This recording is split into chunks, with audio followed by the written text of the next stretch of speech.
आज हम आप लोग को केमिस्ट्री के एक बहुत ही इम्पॉर्टेंट चीज़ को बताने जा रहे हैं कि आप केमिस्ट्री में अच्छा नंबर कैसे पाएँ। केमिस्ट्री में अच्छा नंबर पाने के लिए आप जब एग्ज़ाम देने जाते हैं तो उसके लिए आपको कुछ चीज़ों को फॉलो करना चाहिए, या ऐसे कह सकते हो उसकी कुछ हैबिट आपको बना लेनी चाहिए जिसकी वजह से आप केमिस्ट्री में बहुत अच्छा नंबर पा सकते हैं। तो इसके लिए आपको कुछ पॉइंट जो हम बताने जा रहे हैं वो कुछ पॉइंट को आपको फॉलो करना पड़ेगा और उससे आपको अच्छा नंबर मिलेगा। देखिए, सबसे पहला पॉइंट आपके सामने है कि एक अच्छा हैंड राइटिंग। किसी भी एग्ज़ाम में अच्छा नंबर पाने के लिए आपको आपकी जो कॉपी मिलेगी ना, आंसर शीट मिलेगी, उसमें आप जितने हो सके अच्छे हैंड राइटिंग में लिखने का प्रयास करिए। किसी भी एग्ज़ाम में अच्छा नंबर लाने के लिए सबसे पहली चीज़ गुड हैंड राइटिंग होती है। First impression is last impression. तो सबसे पहली चीज़ कि आपकी हैंड राइटिंग अच्छी होनी चाहिए, क्योंकि हैंड राइटिंग से ये पता चलता है कि अगला पर्सन जो लड़का है उसने बहुत अच्छे से मेहनत किया है, तभी आज उसकी हैंड राइटिंग अच्छी हुई है। तो इसलिए सबसे पहली हैबिट आपको बनानी चाहिए कि आपकी हैंड राइटिंग अच्छी होनी चाहिए, यानी गुड हैंड राइटिंग की आप हैबिट बना लीजिए। ये आपको अच्छे नंबर लाने के लिए सबसे महत्वपूर्ण पॉइंट है। किसी भी एग्ज़ाम में, चाहे केमिस्ट्री सब्जेक्ट हो या अदर कोई भी सब्जेक्ट हो, आपकी हैंड राइटिंग को सबसे अच्छा दिखना चाहिए, और नहीं तो कम से कम आप स्पष्ट लिखने का जरूर प्रयास करें कि आप अच्छा राइटिंग बनाइए। दूसरा पॉइंट आपके सामने है कि one reaction one line with chemical name. इसका मतलब क्या है? जो भी आप रिएक्शन लिखते हैं, जैसे मान लीजिए अमोनिया बनाने की हैबर विधि है, नाइट्रोजन हाइड्रोजन से रिएक्शन कर रहा है, अमोनिया का निर्माण कर रहा है, आयरन उत्प्रेरक है, मॉलिब्डेनम वर्धक है, ये जो भी चीज़ आप लिख रहे हो, एक रिएक्शन को एक लाइन में लिखिए, एक से ज़्यादा लाइन नहीं होना चाहिए। और उसके बाद वो रिएक्शन लिखने के बाद जो भी उसमें मॉलिक्यूल्स कंपाउंड के नेम दिए गए हैं, कंपाउंड को दिया गया है, उसका केमिकल नेम उसके नीचे लिखिए। कोई फार्मूले को आप ऐसे न छोड़ दीजिए बिना केमिकल नेम लिखे हुए। तो reaction one reaction one line, एक लाइन में हो, सबसे पहली चीज़। और दूसरी चीज़ होना चाहिए कि उसमें आपका उसके जो भी नेम है, जैसे CH4 + Cl2, तो मेथेन प्लस क्लोरीन, ये सब चीज़ आपको लिखना पड़ेगा, केमिकल नेम लिखना पड़ेगा। अगला पॉइंट है आपके सामने, केमिकल नेम के स्थान पर केमिकल फार्मूला लिखो।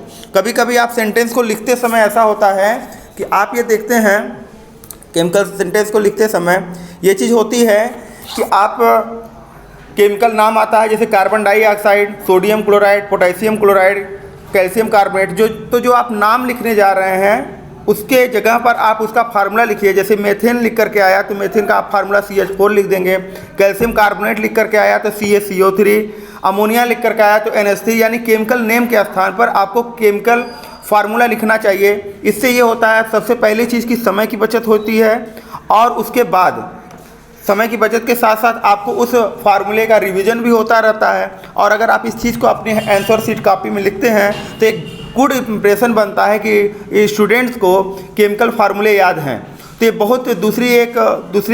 बहुत ही इम्पॉर्टेंट आपकी ये हैबिट है कि आपको केमिकल नेम के स्थान पर केमिकल फार्मूला लिखना चाहिए। अगला पॉइंट है आपके सामने डायग्रामेटिक रिप्रेजेंटेशन, यानी अगर आपके जो आप टॉपिक लिखने जा रहे हैं उसमें कई जगह पर कई पॉइंट होंगे, डायग्राम दिए गए होंगे, उस डायग्राम को जरूर रिप्रेजेंट करिए। अगर किसी डायग्राम के माध्यम से आपने उस टॉपिक को एक्सप्लेन किया है तो इस डायग्राम को जरूर अपने नोट्स में, अपने आंसर शीट में जरूर लिखें। इससे बहुत ही अच्छा इंप्रेशन बनता है एग्जामिनर के ऊपर, और वो आपको बेहतर से बेहतर नंबर देने का प्रयास करता है।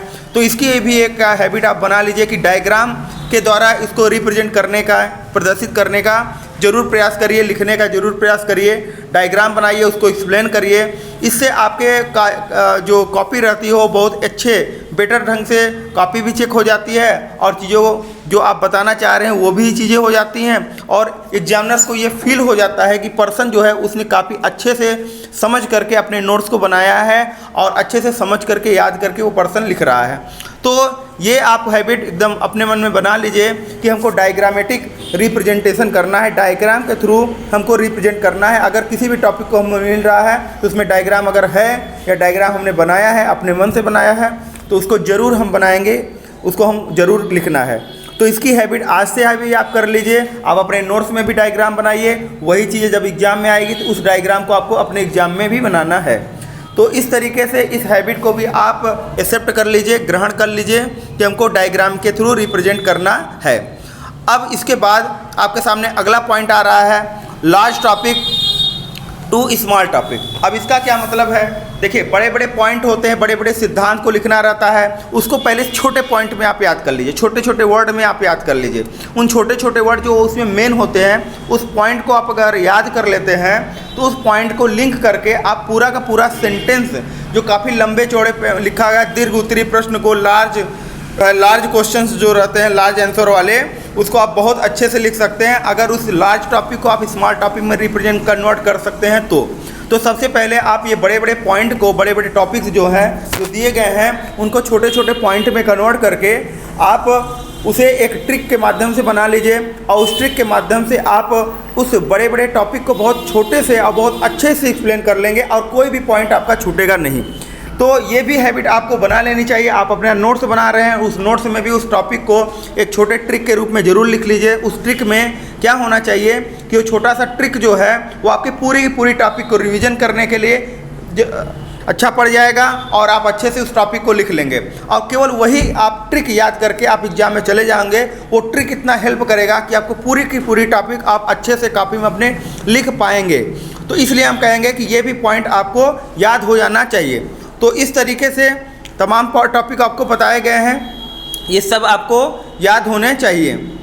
तो ये जितने भी टॉपिक हैं और ये जितने टॉपिक को अगर आप फॉलो कर लेते हैं, अच्छे से आप कर लेते हैं, तो निश्चित है कि आपको एक अच्छा नंबर पाने से कोई रोक नहीं सकता है। केमिस्ट्री में आप सबसे बेहतर नंबर पाएंगे, ये हमारा पूरा 100% गारंटी है अगर इस रूल्स को फॉलो कर देते हैं। कुछ और चीज़ों को हम पार्ट 2 में लेकर के आएंगे। तो आई होप ये वीडियो आपको अच्छी लगी होगी। थैंक यू, जय हिंद।